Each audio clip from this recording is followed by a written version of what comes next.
Alcaldía Local de Rafael Uribe Uribe. Humana, participativa, incluyente y democrática.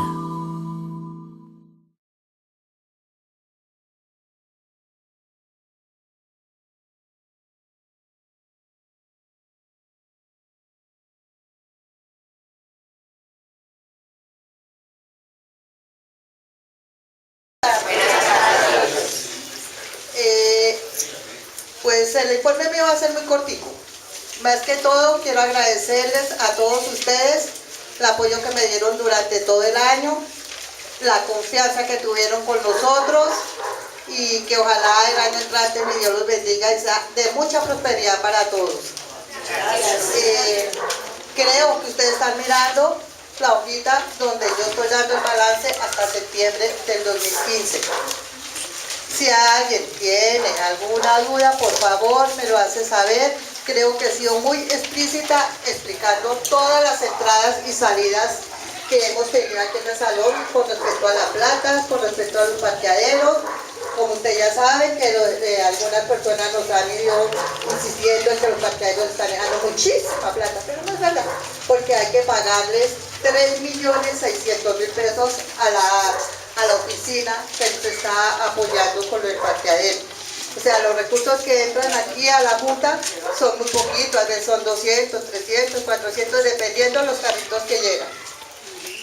Entonces, sí, claro, a la compañía de vigilancia se le pagan 3, que yo creo que ustedes lo están viendo ahí muy bien, y yo trato de ser lo más clara posible para que no haya malos entendidos. Bueno, también les comento que este año cambiamos las reglas. Este año no va a haber fiestecita, pero estuvimos sondeando a algunas gentes y prefieren que les demos una anchetica. No es muy grandota, pero bueno, van a ver algunas cositas. Entonces aquí tengo yo unas tarjetitas que ahora les voy a dar. Les voy a pedir el favor de que no las vayan a botar, porque es para llevar el control para las personas que vamos a, tengo entendido, nena, que es el 20, que es un domingo, ¿a qué hora es? A las 2 de la tarde, pueden acercarse para que cada cual me van entregando su tarjetica y les vamos dando su anchetica. El 20 de diciembre a las 2 de la tarde. Yo ahorita paso y les doy una tarjetica a cada uno, no las vayan a refundir, porque sin la tarjetica no se les puede dar la anchetica. Entonces no las vayan a votar. Pues espero que mi Dios los bendiga, que pasen una Navidad muy feliz todos y un año nuevo. Y si Dios quiere, el año entrante, que será la primera asamblea del año, no sé si será la última de nosotros, pero sí es la primera asamblea donde vamos a preparar lo que es ahorita en las votaciones. Entonces ya les vamos a explicar allá en esa asamblea, les vamos a decir las reglas, les vamos a decir cómo va a ser sobre los estatutos, para que no vayan a ver los empases que hubieron la vez pasada. Que todo quede muy claro y que Dios me los bendiga y muchas gracias.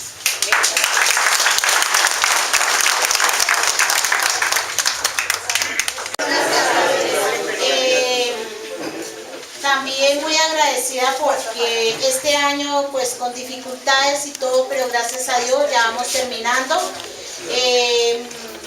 Nos fue muy bien. Igual si hay personas que todavía sigan con dudas o algo, tenemos el libro, tenemos todo para que ustedes verifiquen y nos quede todo claro. Se verificaron las actividades, se verificó las facturas, se verificó todas las actividades que hicimos y todo nos fue al 100% muy bien.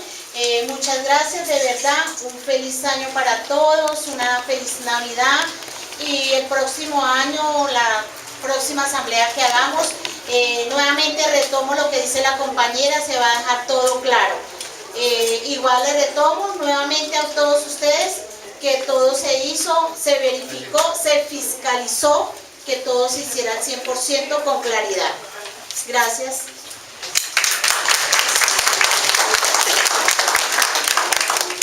No sé cuánto, la paz.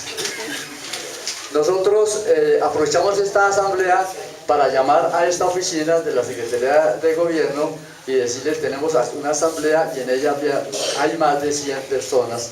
Por favor, quórum suficiente para que ustedes, si están a bien, desplazar a un funcionario ortodoxo, conocedor de toda esta situación, toda esta problemática y todos estos sinsabores y beneficios, lo que tiene el proceso de paz.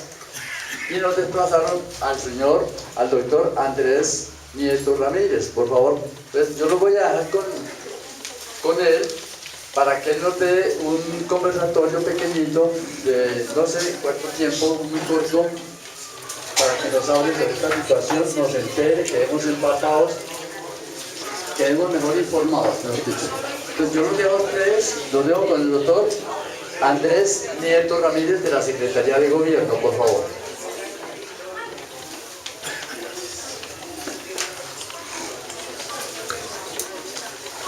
Gracias. Quiero complementar, gracias por la escucha, quiero complementar que Andrés Nieto es asesor del despacho de la Secretaría de Gobierno, consultor de la Unidad de Víctimas del Ministerio de Justicia, docente de la Universidad Minuto de Dios, y aquí nos escribe en correo el número de celular y el número de oficina. Si alguno está interesado en alguna orientación o información, pues en un momentico ustedes pueden acercarse, que parece que Andrés es una persona bastante asequible e importante. Aprovecho la información que hemos dado, porque es que toda persona es valiosa en este universo y en este país, como nos lo dice el mismo Papa. Si no aprovechamos la oportunidad de reconciliarnos ahora, nunca lo haremos. Es importante. Y por eso en Colombia, la gente que sí sabe que la paz nos beneficia, está buscando sus intereses para que no haya paz y que siga mirando y manejando y acabando con la humanidad colombiana, indudablemente con las armas, con el desprecio, con la injusticia y la violencia.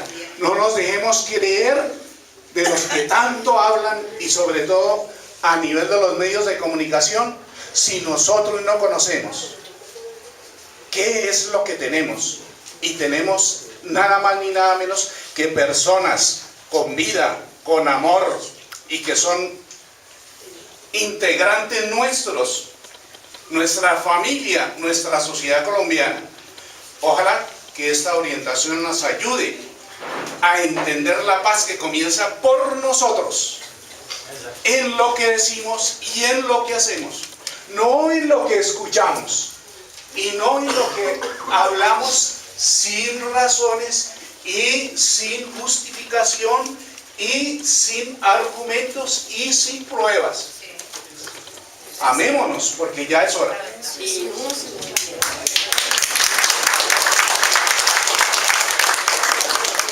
Gracias, creo que no hubo mejor introducción para el tema. Primero, un gusto estar con ustedes. Nos habíamos visto con algunos y con algunas en otros espacios. Habitante de la localidad, crecí por estas tierras bonitas.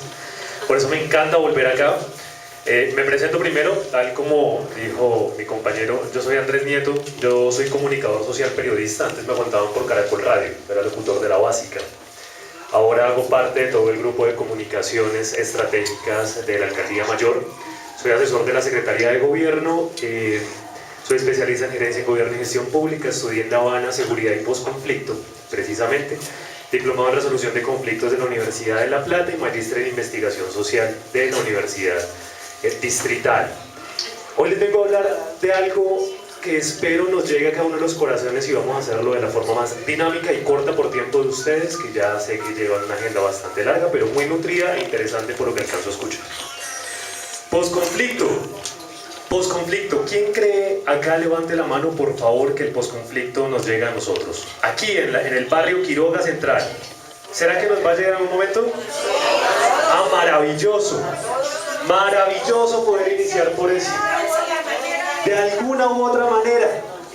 Y entonces vamos a hacer primero un recorrido rápido porque es eso que está pasando en La Habana, para poder aterrizar en cómo el posconflicto llegaría a esta ciudad y a nuestro barrio. Entonces yo les voy a hacer entrega de este libro aquí para la Junta de Acción Comunal. Este libro es el Plan Integral de Convivencia y Seguridad Ciudadana.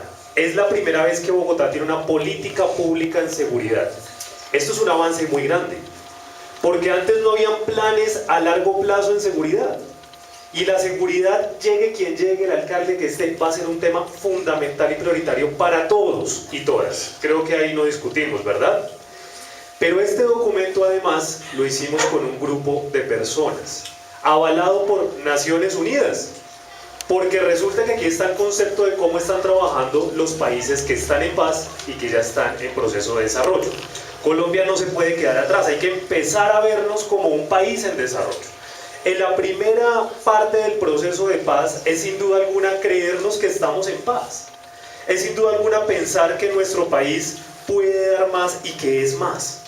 Porque si nosotros no creemos en nosotros mismos, ¿qué pasa? ¿A dónde vamos a llegar?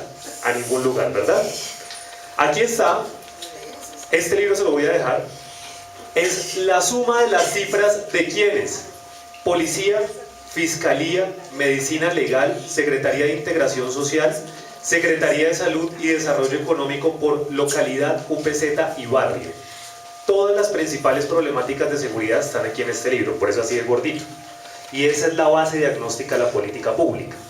Por cuestión de papel, estamos dejando uno en cada Junta de Acción Comunal, pero yo se los voy a hacer llegar a sus correos o al correo de un familiar cercano. Para eso voy a pasar esta lista donde ustedes me dejan su correo y yo les hago llegar por correo electrónico el documento. ¿Listo? Pero iniciemos a ver cómo nos va. No me paso por acá. 7 mesas de trabajo, es decir, 7 pasos. Y esos pasos necesitamos que seamos absolutamente concisos y claros para que no nos metan gato por liebre, ¿verdad? Porque lo que sí es cierto es que necesitamos un proceso de paz, pero consensuado, donde nosotros también participemos y ganemos. Primer punto del tema de la mesa de paz en La Habana. Primer punto, las tierras. ¿Por qué creen que será importante? ¿Quién cree que es importante el tema de tierras en Colombia? Porque es por lo que hemos sufrido, por lo que nos peleamos, porque el problema de tierras en este país es que en algún momento alguien le puso dueño a la tierra. Y en un país tan rico como este, es tan rico que no se lo han podido robar todo. Pero así es. Hay una cosa por la que yo me caracterizo y por la cual me llamaron y hago parte de este proyecto y por la cual me llamaron tanto en el ministerio como en la alcaldía, y es que yo no hago parte de los comités de aplausos. Ni mi labor es política, mi labor es técnica. Entonces yo no hago parte de aplaudir todo, sino de ser lo más objetivo posible y presentarles a ustedes la situación de lo que está. Lo primero, el tema de tierras. El tema de tierras en Colombia, en un país que tiene todos los climas, que tiene todas las variedades de animales, de fauna, de flora, de riquezas para poder desarrollarse una tierra absolutamente deseada. Pero precisamente por ser deseada, algunos se las han quitado, algunos no las han quitado. Y entonces el primer paso que tenemos que hablar no es de igualdad. Porque cuando estamos, por ejemplo, en conflicto, tenemos un gran problema. Y es que se le dice a la gente que salió de su tierra, de la finca, de la hacienda, etc., lo vamos a restituir. Le vamos a dar un apartamento de 40 metros cuadrados. Y entonces uno dice, espere, eso no es restitución. Porque ¿cómo si yo estoy toda mi vida acostumbrado a un ritmo social? Si yo sé es cultivar, ¿cómo me van a meter a una mole de cemento como Bogotá? Y ahí empezamos con los primeros problemas de convivencia, ¿verdad? Entonces el primer punto es, ok, distribución de tierras, pero tierras en equidad, no en igualdad.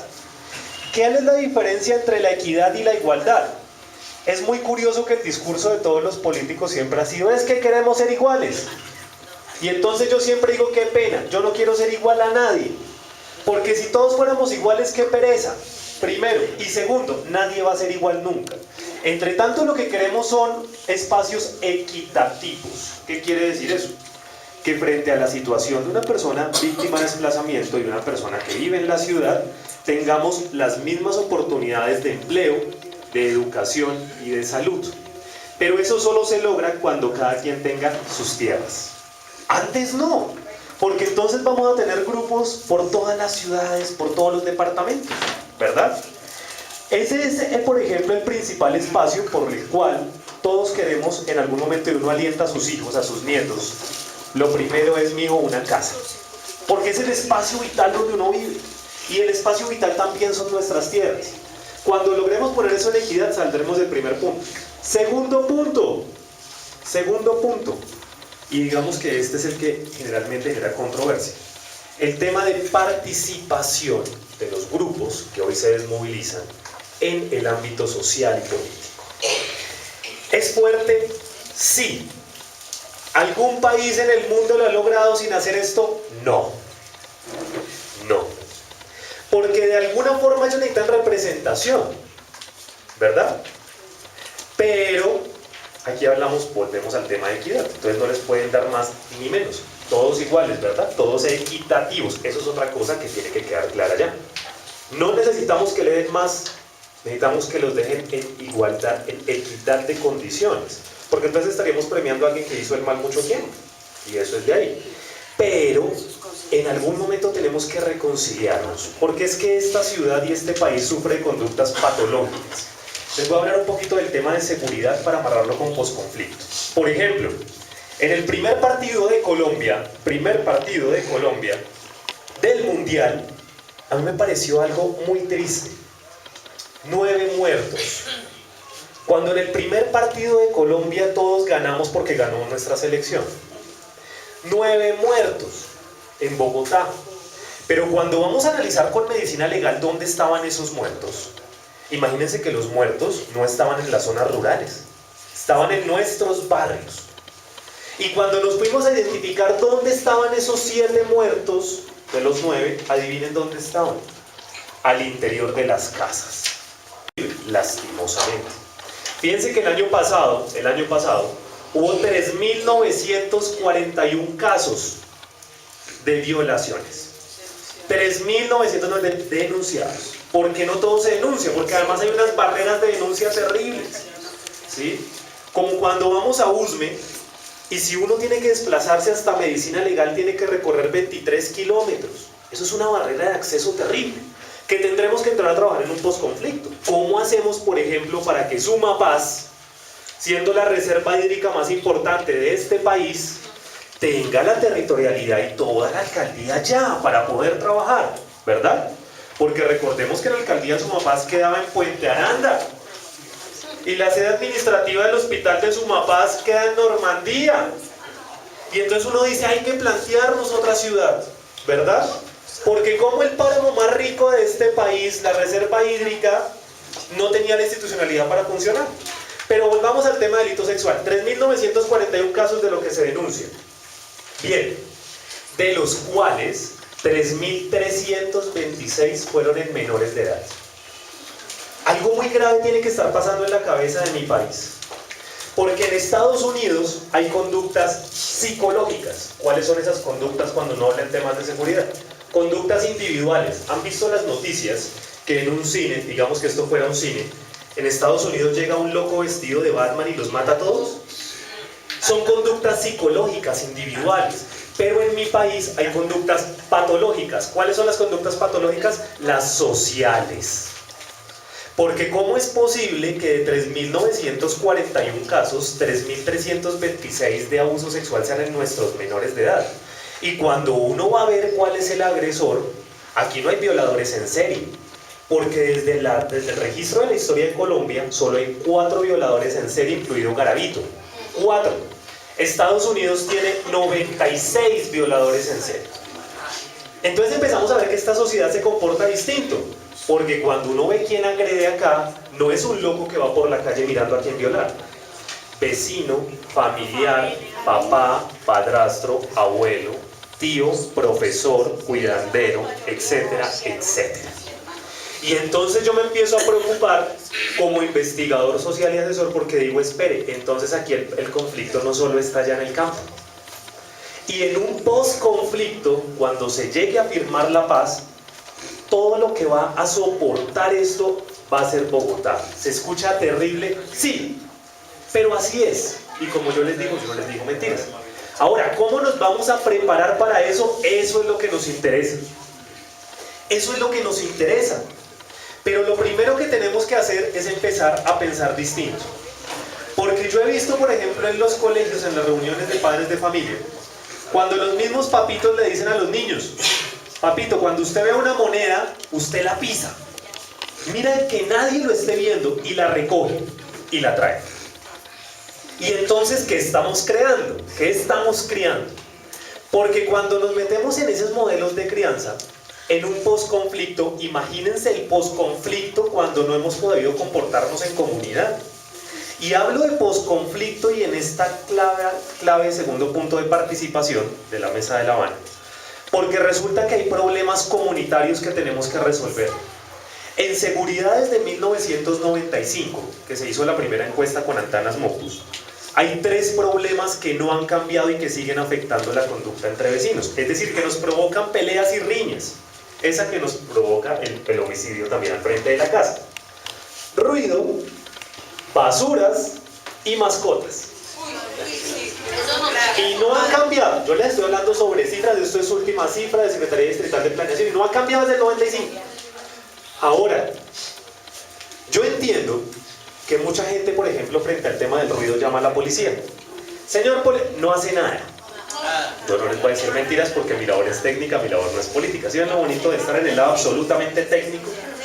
Bien, pero ¿por qué no puede hacer nada? Por una cuestión legal y legítima. Recordemos que desde la Constitución del 91, antes de la Constitución del 91, ¿se acuerdan de la del 86? El policía podía entrar a la casa, bajarle al equipo, llevarse el equipo, llevarse a la persona. Ya no. Ahora lo puede hacer solo con una orden de allanamiento y o si la persona lo deja entrar. Pongámonos en la escena. Llega el policía. Señora, qué pena, es que me llaman porque hay un ruido en su casa que no deja dormir a los vecinos, es miércoles 3 de la mañana. Hay que cambiarlo. Hay que cambiar eso de que como que en mi país gana la selección Colombia y nos matamos entre vecinos, conocidos y amigos. Hay que cambiar eso, por ejemplo, de cómo si yo tengo un perro no recojo el excremento. Hay que cambiar eso de cómo yo a las 3 de la mañana hago ruido. ¿Verdad? Porque si no, vamos a tener casos como el del Manotas. ¿Se acuerdan del Manotas? Que arrojó a su vecino por la ventana por un tema de ruido, porque ya no soportaba más. Y entonces, aquí vamos a hablar de posconflicto en el cuarto aspecto. El cuarto aspecto es cómo vamos a terminar el conflicto en todo el país, teniendo en cuenta que no es solo en el monte, en la selva, sino en la ciudad. Porque aquí tenemos una cosa que se llama pirámide de generación de conocimiento, que está en el libro que les voy a entregar. Y es que, ¿qué pasa? Vamos a poner otro ejemplo. Se han visto que ahora nuestras casas se están convirtiendo en apartamentos. Porque eso se llama redensificación. Todas las ciudades en desarrollo lo hacen y no está mal, a menos que lo hagan mal. ¿Y cómo sabemos, por ejemplo, si lo hacen bien o mal? Ahí nos toca estar como veedores ciudadanos de los procesos. Porque desde 1893 a la fecha, las paredes de las casas han perdido 11 centímetros. Si usted ve una pared de una casa del Quiroga, que son casas bien construidas, es una pared gruesa. Pero si usted ve una casa de un apartamento, es una pared muy delgada.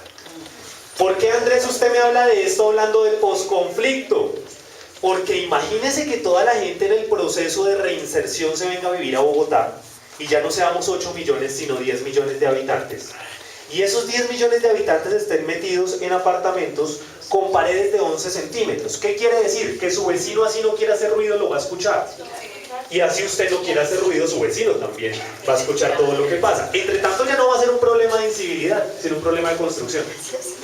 Entonces ahí es cuando nosotros, por ejemplo, hacemos la mesa con los grupos de propiedad horizontal y decimos: mire, lo primero es que usted le exija a su constructor, a su curaduría, que las paredes sean gruesas, ¿cierto? Y ahí empezamos a cambiar esta sociedad para un proceso de paz, porque después de que se firme la paz en La Habana, van a empezar a aparecer estos microconflictos, y si escalan se me convierten en homicidios.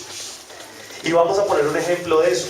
Primero, conducta incívica. Como hay más edificios, más apartamentos que casas, imaginemos que en el primer piso vive doña Magola. Si alguna se llama así, no es nada contrario, es un ejemplo. Doña Magola. ¿Listo? Ustedes se han dado cuenta que en los apartamentos todos los ductos de ventilación de las cocinas dan al mismo foco de luz, al mismo patio de luz.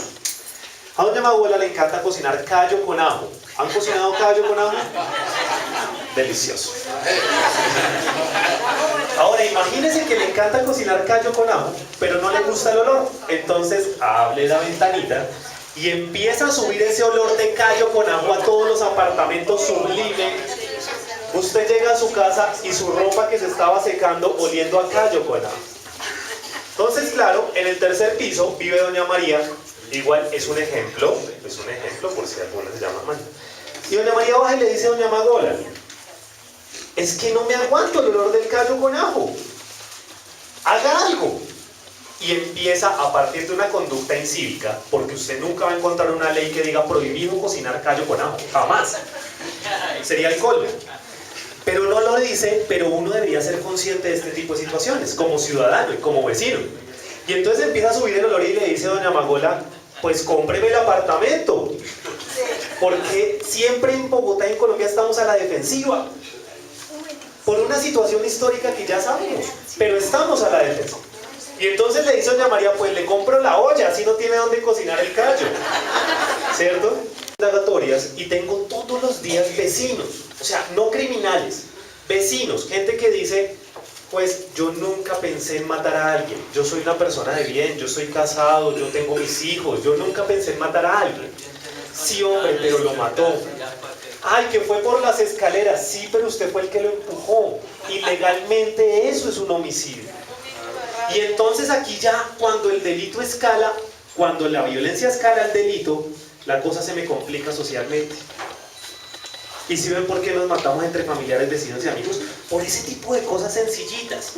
Y entonces nos toca recuperar la cultura ciudadana y la base de educación y formación, que es otra cosa para nuestros niños, niñas y adolescentes, ¿verdad? Teniendo en cuenta algo fundamental: nuestros niños, niñas y adolescentes no son el problema, son la solución. Porque cada vez que hay un niño que consume droga en un colegio, me perdonarán, pero hay un adulto que se la suministra. Cada vez que un niño, niña o adolescente tiene un arma blanca o un arma de fuego, hay un adulto que se la suministra. Entonces tenemos que empezar a cambiar el chip social, porque nosotros como adultos responsables no podemos dejar que otros pocos, porque son pocos, vengan y nos dañen nuestra generación, nuestros niños, nuestros nietos, ¿verdad? Y para ejemplificar que en Colombia y en Bogotá hay conductas patológicas, recordémoslo, sociales. Imagínense que cuando llegó Bogotá Humana, más allá de que le guste a alguien o no, encontró 323 bandas organizadas. Yo les hablo sobre cifras. 323 empresas dedicadas a delinquir, que tenían el lujo de tener tarifa y servicios. Encontré una en San Cristóbal, realmente, yo dije, esto requiere un estudio y una acción ya. Una que tenía el lujo de tener un portafolio, un cuaderno con servicios y costos de los servicios.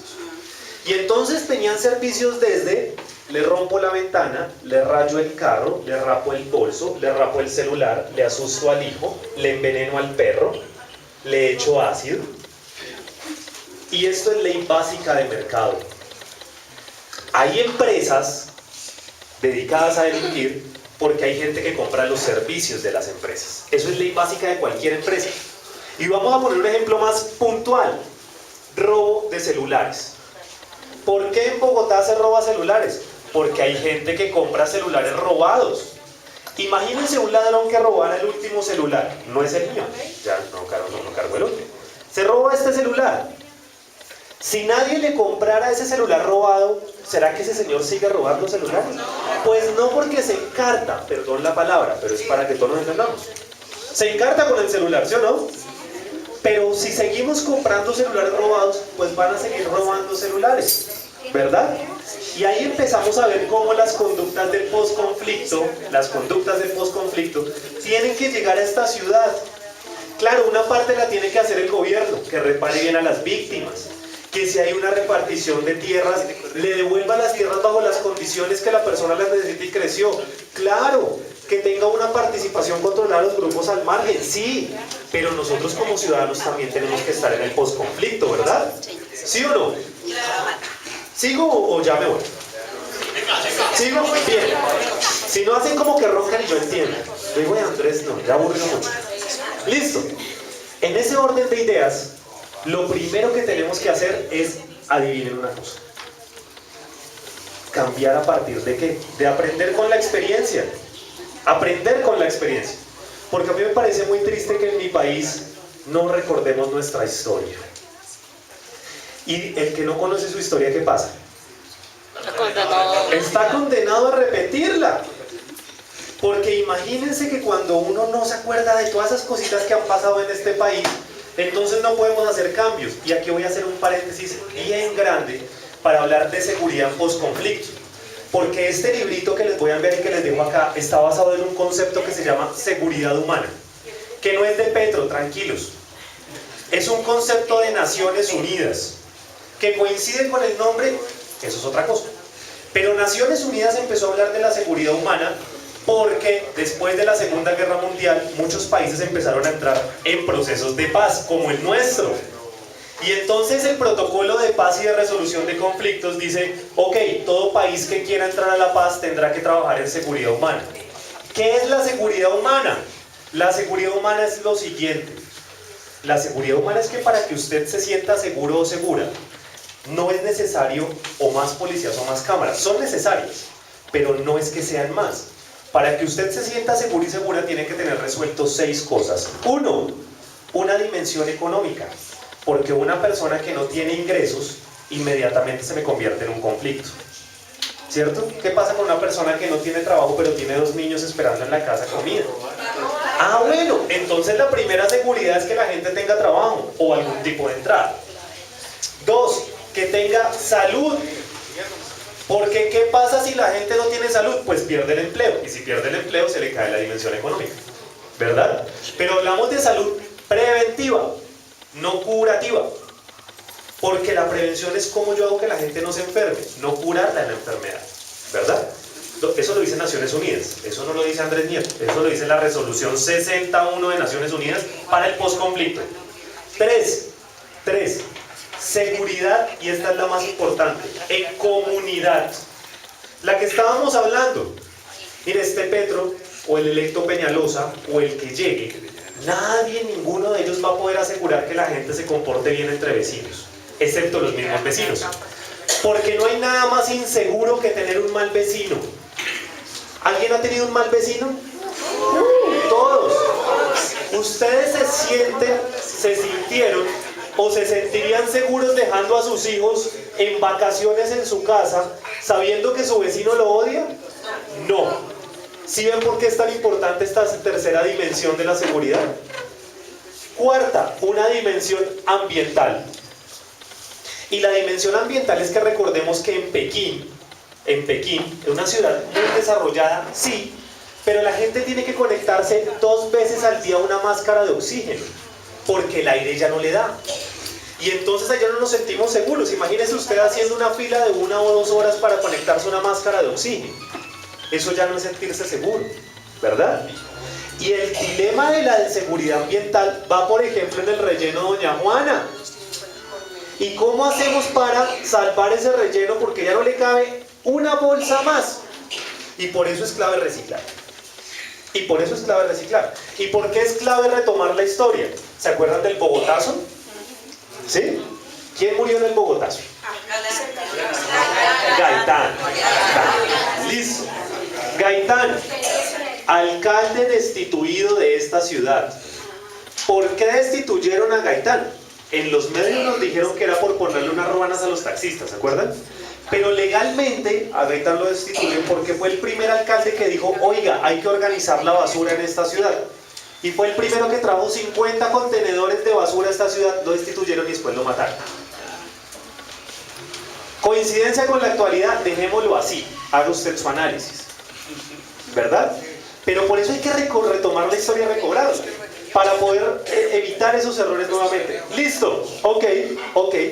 4, cuarta dimensión de seguridad. Ya tenemos entonces, recuerden, la seguridad económica, la de salud, la comunitaria, la ambiental, y la quinta es la seguridad personal. Es la única con la que nos ayuda la policía. Que no me roben, y que no le hagan daño a mis bienes. ¿Sí o no? ¿Sí o no? Y la última es la seguridad política, que no estoy hablando de elecciones, estoy hablando de poder pensar, decir, sentir y hacer lo que yo quiera sin llegar a agredir al otro. Pero acá tenemos unas cosas tan graves que todavía mi ciudad sufre de racismo y de clasismo. Ese personaje hay que echarlo del barrio porque es negro. Todavía lo escucho en mi ciudad. Y uno dice, eso no es un proceso de paz. Y ahí es cuando empezamos a aterrizar la paz en mi ciudad y en mi barrio. Ahí es cuando uno dice, oiga, ese muchacho que es Hopper, hay que sacarlo del barrio. No, espere, démosle oportunidades primero al joven antes de sacar, ¿verdad? ¿Cierto? Ah, bueno, ese tipo de dimensiones es la dimensión de seguridad humana. ¿Y por qué es necesario la seguridad humana? Porque el concepto que trabajó antes este continente se llamó seguridad nacional. ¿Se acuerdan de la seguridad nacional? Vamos a hacer un recorrido de 2 minutos prometido para cerrar esta charla. 2 minutos. Sobre el concepto de seguridad nacional versus el nuevo concepto de Naciones Unidas en el postconflicto. Resulta que después de la Segunda Guerra Mundial, ¿se acuerdan quiénes se agarraban en la Segunda Guerra Mundial? Por este lado estaba la Unión Soviética, ¿se acuerdan? Por este lado estaba Estados Unidos. Desarrollaron un concepto que se llamó seguridad nacional y nos dijeron, o usted se va con uno o usted se va con el otro, ¿verdad? Para evitar que nos pasara algo grave. Nosotros nos fuimos con Estados Unidos y Estados Unidos nos dijo, mire, para que usted se sienta seguro tiene que hacer 3 cosas. 1, invierta en armas, ¿cierto? 2, enseñen a la gente a manejar las armas. 3, crea un Ministerio de Defensa y Guerra. Por eso los únicos países que tienen Ministerio de Guerra, imagínense lo que es esto, tener un Ministerio de Guerra, son los países latinoamericanos, excepto Cuba, que se fue con el otro lado, ¿sí? Pero no vamos a meternos en ese tema. Listo, dijimos bien, vamos a comprar armas y no tenemos plata. ¿Qué hacemos? Endeudarnos, dijimos, venga, no tenemos plata, ¿qué hay que hacer? Estados Unidos nos dijo, no se preocupe, yo le presto. Nos prestaron la platica, y eso es como cuando el banco lo llama a uno a decirle, oiga, le amplío el crédito, y uno se pone feliz, uno se siente majestuoso. Así nos pasó, oiga, aquí está la platica, dijimos, listo, llegó la plata, ¿qué hacemos con la plata? Pues comprarnos armas. ¿A quiénes? A nosotros. Entonces nos prestaron la plata para comprarles las armas. Listo, no hay problema. Llegaron las armas, muchas de esas usadas de la Primera Guerra Mundial. Llegaron a Cartagena. Y resulta que de ahí viene que los grupos al margen de la ley tengan armas usadas de la Primera Guerra Mundial. No es porque Rusia se las daba, como muchos decían, sino porque las metimos en unas bodegas y que no se nos olvide que mi país sufrió una cosa que se llamaron los apagones. ¿Qué es un país apagado en medio del mundo? Un país que desaparece, y desaparecíamos 2 horas al día y nadie dijo nada. Y durante esos apagones fue que se metieron y se llevaron las armas usadas. Bien, nos tocó volver a pedir plata para comprar las nuevas armas. Y nos dijeron, listo, aquí están las armas, pero tienen que usarlas. No sabemos, no se preocupe que yo le enseño, pero eso le cuesta. Y adivine dónde nos enseñaron, en Panamá, por eso fue que nos quitaron Panamá. Porque crearon la escuela de las Américas ahí. Listo, ok, no se preocupen que en esa vuelta cayeron todos los países latinoamericanos. En el centro de América hubo dictaduras militares porque la gente estaba cansada y decía, oiga, ya no más, ahora invirtamos en educación, en vivienda, en salud, no más en guerra.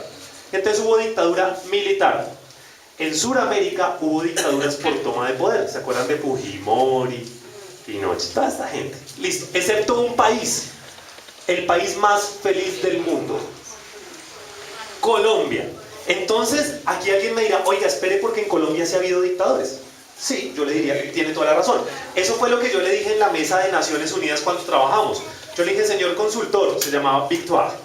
Señor Victoire, qué pena, pero aquí hay dictadores. Hubo dictadores.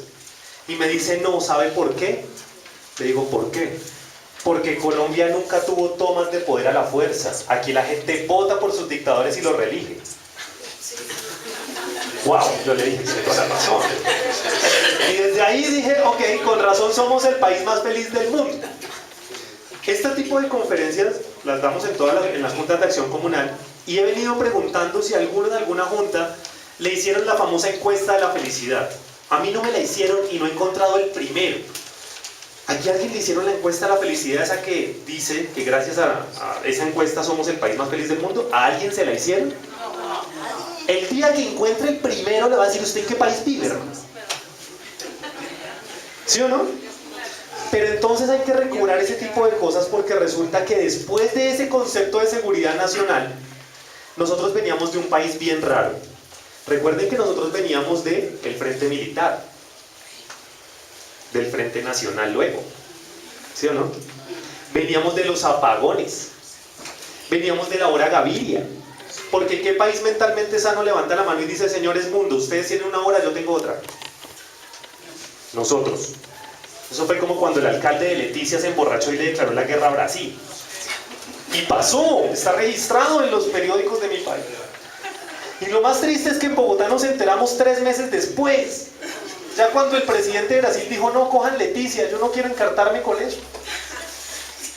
Eso ha pasado en mi país. En mi país hubo una persona que manejó tanta plata, porque este país era tan inequitativo, que en el Congreso dijo, si ustedes me dejan pagar la deuda externa, yo lo pago. Imagínense la cantidad de dinero que manejaba ese hombre. ¿Verdad? ¿Por qué digo este tipo de cosas? Porque hay que echar cabeza de todo lo que ha pasado en nuestro país para en un postconflicto no repetir cosas que nos han pasado. ¿Sí o no? Y estábamos tan cansados de eso que creamos la Asamblea Nacional Constituyente para la Constitución del 91, que es realmente hermosa, es una constitución muy bien hecha. Y entonces fíjense que mandamos por todo el mundo a viajar unos personajes para crear nuestra constitución, y lo bonito de nuestra constitución es que está hecha para un país en paz, entonces nos funciona. Recordemos, y ya voy a acabar, recordemos, alguien de aquí no es colombiano porque llevo 25 minutos hablando de cosas de Colombia, debe estar absolutamente perdido si no es colombiano. ¿Todos somos colombianos y colombianas? Ah, bien, gracias. Claro, porque Andrés se asusta, dice, ¿qué tal es un argentino acá? Che, no entiendo nada. Ya te explico, listo, bien. Bien, listo. La constitución de mi país es realmente bella porque recordemos el preámbulo. El preámbulo es absolutamente diferente al resto de constituciones del mundo. Dice, el pueblo en su ejercicio soberano. Eso es una cosa muy pesada. Porque el resto de constituciones las escribe el presidente, la asamblea, el Congreso, los diputados, la monarquía en el caso que exista. Aquí dice el pueblo en su ejercicio soberano. ¿Qué quiere decir eso? Que nosotros estamos por encima de todo y hay que hacerlo valer. Y el artículo 1 de este país dice todo lo que necesitamos ser para el proceso de paz, que es el 4º y el 5º punto de la mesa en La Habana. ¿Cómo vamos a llegar a consolidar que si ya no hay conflicto, que si ya no hay armas, que si combatimos el microtráfico y el narcotráfico, vamos a poder tener un país en paz? Pues el artículo 1 de la Constitución lo dice. ¿Qué dice el artículo 1 de mi Constitución? La del 91. ¿Qué dice? Más o menos. Más o menos, somos colombianos, así, James, toda la cosa, Shakira, listo, bien, artículo 1. Bien, gracias, Daniel. ¿Cuál es su nombre? Daniel. Bien, Daniel, gracias, Daniel. Colombia es un estado social de derecho. ¿Qué es esto? Miren, ¿qué es esto? Hay que analizarlo. ¿Qué es un estado social? Uno, ¿qué es un estado social? Uno, donde lo mínimo está garantizado. Es decir, aquí la gente no se muere de hambre. Eso dice el papel. Por eso les digo que esa constitución es tan bella. Sí se muere gente, vamos para allá. Por eso les digo que la constitución es visionaria. Porque está planteada para el país que queremos ser, no el que somos, pero el que queremos ser. Porque hoy sí se muere gente de hambre en mi país. Pero hay que trabajar para que no se muera. Listo, eso es un estado social. ¿Qué es un estado de derecho? Que no hay nadie por encima de la ley. Por eso aquí esas frasecitas de usted no sabe quién soy yo no valen. Porque no hay nadie por encima de la ley. ¿Sí o no? Andrés, ¿usted por qué me habla de esto? Porque esos también son conductas patológicas. ¿En qué momento las personas empiezan a decir en mi país usted no sabe quién soy yo? Eso en un posconflicto no nos ayuda en nada. Porque recordemos que el posconflicto y la paz es la equidad. Y si hay alguien que es más que yo porque no sabe quién soy yo, ya no hay equidad. Listo, Colombia es un estado social de derecho, organizado en forma de república unitaria. ¿Por qué la palabra unitaria es importante en el posconflicto? Porque necesitamos superar esas barreras donde los paisas odian a los rolos y los rolos odian a los costeños, porque tenemos que ser un país unitario. Eso lo dice mi constitución, eso no lo dice Andrés, lo dice artículo 1 de la Constitución 91, ¿cierto? Listo, organizado en forma de república unitaria, con autonomía de sus entes territoriales, y aquí las juntas de acción comunal son fundamentales. Y por eso alabo los desarrollos que tienen de la página web, de este tipo de reuniones. Miren, no se imaginan, alabo que hoy un domingo a esta hora con este sol ustedes estén acá, porque hay juntas que no lo logran, y eso a mí me da una noción de lo que es el barrio Quiroga Central, y es que es un barrio unido. Y cuando hay unión, tal cual como dice el refrán, hay fuerza, y cuando hay fuerza hay posibilidad de desarrollo. Listo, con autonomía de sus entes territoriales, ¿verdad? Y está fundado en 3 cosas que tenemos que dar. Este país es democrático, ¿verdad? Entonces hay que salir a votar y votar por el que se lo merece. Es pluralista, hay que respetar la diferencia. Porque si al lado mío vive una persona de los sectores LGBT, pues constitucionalmente tiene derecho de estar. Listo, hay que respetar. Democrático, pluralista, y el tercero es el fundamental en el posconflicto. Participativo. Porque nadie más que nosotros, los de las juntas, nadie más que nosotros, los ciudadanos, nadie más que nosotros, el pueblo en su ejercicio soberano, es quien va a elegir quién llega al poder. Entonces no importaría quién se lance y qué grupo esté ahí. La gente debería decidir si llega o no llega. Por eso es fundamental participar. Y ese es el punto número 6 de la Mesa de La Habana, lo que están discutiendo hoy. ¿Por qué es tan largo? Porque son acuerdos en lo fundamental. Porque no es solo decir ya no me voy a agarrar con ella, sino decir cómo soluciono que en Bogotá, en Medellín, en Cali la gente no se agarre por problemas de ruido. Porque eso me puede crear otra guerra. Miren, en el periódico El Tiempo, el jueves de la semana pasada, y en la página web está, hay una carta de Timochenko que le envió al presidente en su momento, en Marquetalia, cuando él estaba allá. Una carta donde dijo, no vamos a crear las FARC, solo y tan solo si me pavimentan la vía de entrada al pueblo para poder sacar el café. Y la presidencia nunca leyó la carta. Y entonces dirían, ¿y nosotros tenemos la culpa, Andrés? Sí, porque nosotros lo elegimos para ponerlo allá al presidente de la época. Pero con eso, y viendo que Bogotá se tiene que preparar para el posconflicto, a partir de seguridad humana, no les voy a quitar más tiempo. Espero les haya gustado. Puede ser un poco más larga, pero por cuestiones del sol y demás lo vamos a dejar hasta acá. Les recomiendo el correo para enviarles el documento, y en todo caso les voy a dejar el libro para la Junta, para que lo consulten. Les dejo mis datos, me encuentro en la Secretaría de Gobierno, segundo piso, equipo de políticas públicas, lo que les pueda colaborar. El próximo año, cuando inicien sus hijos, hijas, nietos, nietas en colegios, tenemos una estrategia que es esta, donde vamos y les hablamos a los niños de esto, ¿verdad? Porque hay que hablarle a ellos. Pero de otra forma, ¿cómo les hablamos? Con obras de teatro. Aquí somos adultos, entonces les puedo hablar de eso, pero a los niños hay que llegarles de otra forma, ¿cierto? Entonces llegamos con una campaña que se llama Por Amor a Bogotá. Y es como le decimos a los niños, chico, mira, tienes que aprender a convivir con tus compañeritos.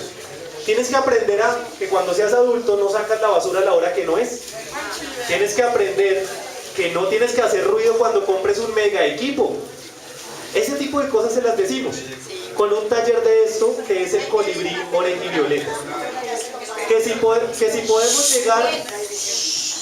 podemos llegar a los colegios de sus hijos, claro. Solo es que nos contacten aquí por medio del doctor, o que nos llamen y nos digan, mire, por favor lleguen a tal colegio. Y llegamos con 17 obras de teatro. Se llama Por Amor a Bogotá, me desarmo. ¿Y por qué me desarmo? Porque fíjense que el problema no es de armas, el problema es de actitudes, de cosas de corazón. Uno puede tener un cuchillo en la casa, todos tenemos un cuchillo, ¿verdad? Pero creo que aquí nadie usará ese cuchillo para matar a otro. El problema no es el arma, el problema es la intención. Por eso la invitación hoy es a que nos desarmemos de actitudes, de corazón, de decir no más envidia, de decir vamos con la tolerancia, de decir, ok, están en La Habana y los grupos al margen de la ley van a participar en política, sí, pero tenemos que hacerlo en paz. Porque si no lo hacemos en este momento, podemos pasar otros 50 años en guerra. Y pensemos en los chiquitos, no en nosotros, porque nosotros ya, digamos, lo vivimos y vamos a estar aquí. Pero ellos tienen la posibilidad, y yo creo que tienen la garantía y el derecho, sobre todo, gracias, de tener un país en paz. ¿Vale?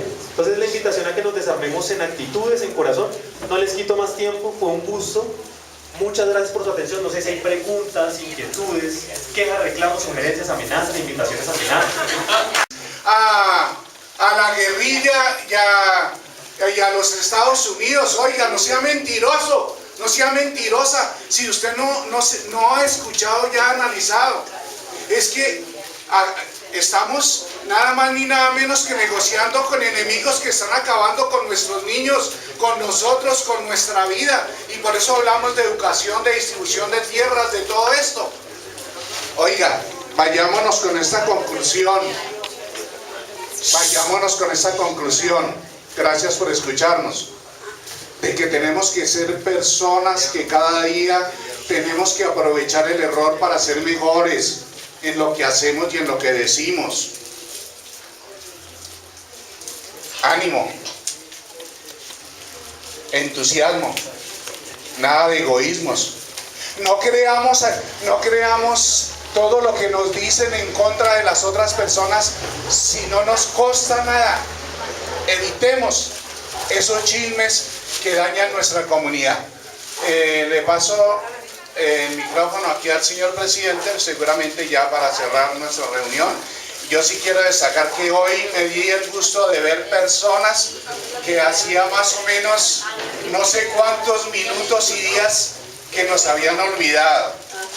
El doctor Andrés, con el esfuerzo, también como dijo él, aquí todos ustedes merecen un aplauso porque hoy domingo dedicados a una asamblea, qué bonito. También les enfocamos al doctor Andrés de decirle muchas gracias porque también el domingo para él hizo el esfuerzo, tal vez sin pagar o no pagar de parte de la Secretaría de Gobierno, pero a la Junta de Acción Comunal le cumplió. Y me gusta esto, Andrés, por favor, en comunicación para la Secretaría de Gobierno, que nos haya escuchado desinteresadamente, porque usted se da cuenta que aquí nosotros, Hernán Medina y su Junta de Acción Comunal, su Junta Directiva, estamos preocupados de que todos marchemos con el mismo paso que nos conduzca a una victoria y tener nuestra frente limpia de decir yo soy feliz con mi país Colombia. Y esta es mi Junta de Acción Comunal.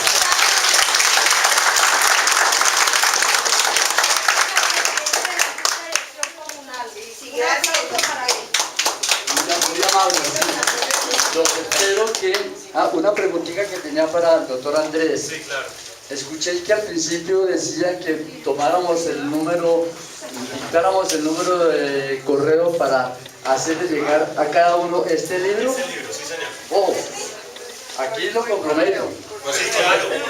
Lo comprometo a él. Este libro, ahorita es de la Junta. Y si alguien quiere leerlo, pues miraremos qué mecanismo utilizamos para que lo lean y lo van a traer. Pero posteriormente, cada uno en un tiempo muy prudencial, lo van a tener en sus manos, en sus hogares. Por correo. Por correo. A futuro le llega por correo y ustedes ya lo pueden imprimir si quieren o le leen directamente desde el correo. Sí, muchas gracias, don Hernán. Igual, un gusto de verdad para nosotros estar acá. Hay una cosa que no podemos perder de vista y es que la gente que trabaja en la alcaldía y en cualquiera de las 3 secretarías está para servirles a ustedes. Sea sábado, domingo, sea lunes a las 3 de la mañana. Hay que exigirles. Porque a esa gente, a nosotros nos pagan con sus impuestos y sus impuestos valen. Entonces hay que exigirles. Yo le agradezco a Hernán por el espacio. Efectivamente les pido el favor es que en la lista no me quede ninguno sin anotar para poderle hacer llegar el librito por correo electrónico. Por cuestiones de papel no imprimimos más porque sabemos que es la tercera seguridad, ¿no? La ambiental, que se pasa si seguimos cortando árboles. Pero verdad, muchas gracias y un reconocimiento para ustedes que siendo un domingo, insisto, están acá, eso da mucho para el barrio.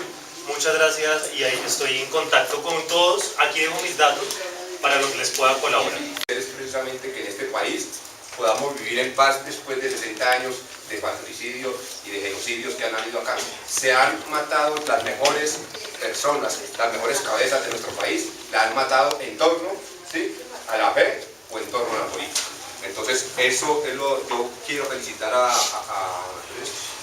el tema mío es no violencia y cultura de paz, y entonces, por eso es que siempre cuando yo digo que la gente trata de hacer cosas pero no la dejan, es para esto, para que sigamos apoyando a la Junta, para que sigamos apoyando esto, y que cuando nosotros, es que no tiene que ser solamente en una asamblea, que nosotros o que don Hernán nos convoque de nuevo a otras reuniones, pues que nos asistan, porque es que se convoca una reunión para hablar sobre un parqueadero y llegan 4 personas, ¿sí? Entonces esa participación que dice Andrés no está pasando sino en la asamblea. Entonces es muy importante que acompañemos a don Hernán para que no sea a él el que lleva los madrazos por la basura, el que lleva el madrazo por los parqueaderos y por los perros, que no tenemos perros, pero entonces la Junta es la culpable de que los perros estén en la calle. Entonces, mirémonos eso, apoyémonos y sobre todo participemos mucho de todas las actividades que vienen de ahora en adelante, porque lo que se quiere también es que cuando lleguemos a elegir una nueva Junta de Acción Comunal,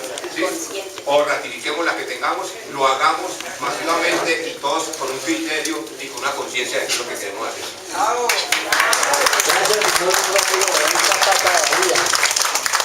A partir de la charla que nos dictó Andrés para la comunidad, de pronto vemos personas muy empapadas con lo que él nos estaba dictando y charlando en este momento. Yo lo que les quiero pedir a ustedes como comunidad, después de la charla que Andrés nos dio, es que nos demos cuenta qué capacidad tiene el ser humano